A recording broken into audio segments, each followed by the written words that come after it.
Nah, Bapak Ibu sekalian dan majelis yang mulia, saya diminta oleh KPU untuk memberikan sebagai ahli, pendapat ahli mengenai Sirekap. Nah, di presentasinya bisa ditampilkan? Mohon izin menampilkan slide. Jadi, kenapa? Ini setiap tahun sejak 2004, ketika pertama kali teknologi di komputer digunakan, itu selalu sistem perhitungan suara digital itu selalu dipermasalahkan. Terakhir kemarin 2019 dan sekarang terulang lagi. Padahal kita semua tahu bahwa kalau kita lihat pada peraturan perundang-undangan, bahwa suara yang sah itu adalah perhitungan suara berjenjang. Artinya apa? Ekstrimnya seandainya Sirekap itu tidak ada pun, sebetulnya tidak ada pengaruhnya terhadap perhitungan suara. Karena kita lihat dalam perhitungan suara itu seperti apa. Tapi karena sudah dipermasalahkan berbagai macam masalahnya, maka izinkan saya nanti menyampaikan apa yang saya lihat tentang Sirekap ini. Saya memang Sirekap ini tidak terlibat dalam pengembangannya, karena kalau 2019 saya hitung masih banyak terlibat, tapi 2024 saya agak agak naik gunung begitu, tidak turun gunung lagi, tapi karena masalah-masalah ini kemudian saya terpaksa untuk melihat seperti apa Sirekap itu. Nah, informasi tentang Sirekap saya lebih banyak dapatkan dari teman-teman dari developer, sehingga nanti kalau ingin tahu tentang dalamnya Sirekap, Bapak, Ibu, dan Yang Mulia bisa mendalami dari developer. Nah, Sirekap itu apa sih? Jadi saya ambil dari undang-undang, dari peraturan KPU nomor 66, sebetulnya Sirekap itu adalah sarana untuk, pertama adalah publikasi hasil perhitungan suara dan proses perhitungan suara. Jadi publikasi dari kedua hal ini, tapi serta juga alat bantu untuk rekapitulasi. Jadi dia adalah alat bantu. Nah, arsitektur Sirekap sendiri itu terdiri dari dua. Jadi yang mana dipermasalahkan nanti harus jelas. Ada dua, yang pertama Sirekap Mobile. Sirekap Mobile itu adanya di HP. Itu aplikasi yang kemarin ditampilkan itu ada semuanya Sirekap Mobile itu. Yang ada di KPPS. Jadi digunakan oleh KPPS untuk mengupload data, itu adalah Sirekap Mobile. Yang ada di dalam handphone atau telepon selulernya, karena itu ada banyak di sana. Kemudian masuk datanya ke dalam Sirekap Web. Nah, di Sirekap Web inilah kemudian data rekapitulasi dan kemudian ditampilkan di web yang sering kita lihat sebagai info pemilu 2024 itu. Artinya apa? Jadi sebetulnya flow-nya adalah data itu masuk dari Sirekap Mobile. Kemudian Sirekap Web tugasnya adalah lebih kepada untuk melakukan konsolidasi, rekapitulasi dan sebagainya, dan kemudian melakukan virtualisasi atau mengekspor datanya ini ke web, dan kemudian kita bisa lihat tampilannya di web. Nah, Yang Mulia dan Bapak Ibu sekalian, problem pertama dari Sirekap Mobile, jadi supaya clear saya sebut sebagai Sirekap Mobile, dia mengambil data dari form C1 hasil, yang isinya dibuat dengan tulisan tangan, menggunakan teknologi yang namanya Optical Character Recognition atau OCR. Ini adalah sebuah perkembangan kemajuan dibandingkan situng dulu. Kalau situng dulu itu angkanya di entry manual, sehingga bisa timbul kehebohan seolah-olah ada kesengajaan entry yang dinaikkan dan sebagainya. Maka teman-teman developer untuk Sirekap ini menggunakan secara otomatis. Jadi tulisan yang ada di C1 hasil itu di-scan, kemudian di-capture, kemudian dirubah menjadi angka. Nah, disinilah problem pertamanya muncul.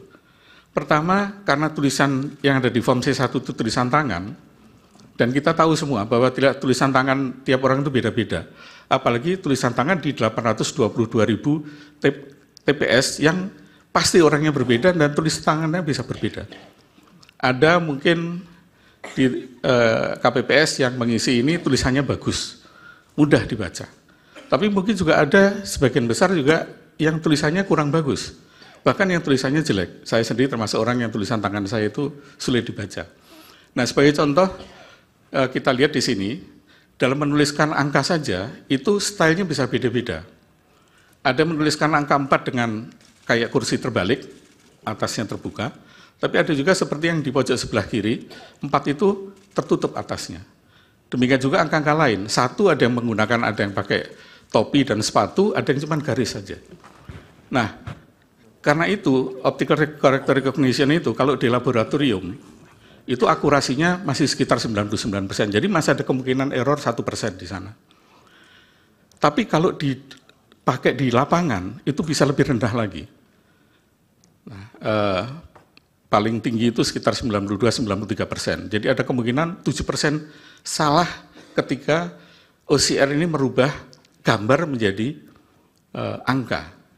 Nah, ini problem yang pertama. Problem kedua adalah karena Sirekap Mobile itu ada di install di masing-masing handphone dari KPPS, maka yang terjadi kita tahu bahwa handphone itu beda-beda mereknya, beda-beda kualitasnya.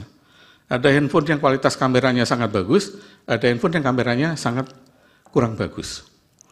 Resolusinya juga beda-beda. Nah, akibatnya terjadilah seperti contoh di atas di layar, itu form C1 bisa beda-beda, kualitasnya ada yang gambarnya jelas, ada yang buram, ada yang remang-remang, ada yang warnanya jadi putih, ada yang warnanya kekuning-kuningan, begitu. Ini dari sisi kamera, problem kedua. Problem ketiga adalah dari kertasnya sendiri.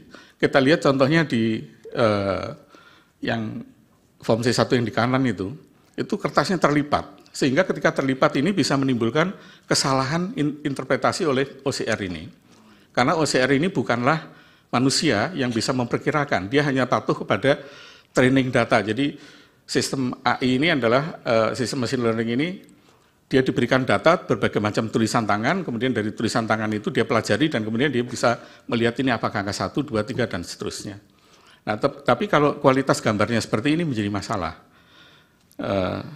Nah, jadi 3 masalah ini yang menjadi sumber ketika kenapa yang bisa menjelaskan kenapa ketika ditampilkan di web itu antara angka dengan C1 bisa berbeda. Nah, tetapi karena Sirekap ini adalah sarana untuk transparansi, maka ketika terjadi perbedaan dan kemudian terjadi keluhan atau komplain dari masyarakat, KPU kemudian segera untuk mengkoreksi itu, melakukan tindakan korektif. Sehingga makin lama errornya, kesalahannya makin lama makin sedikit.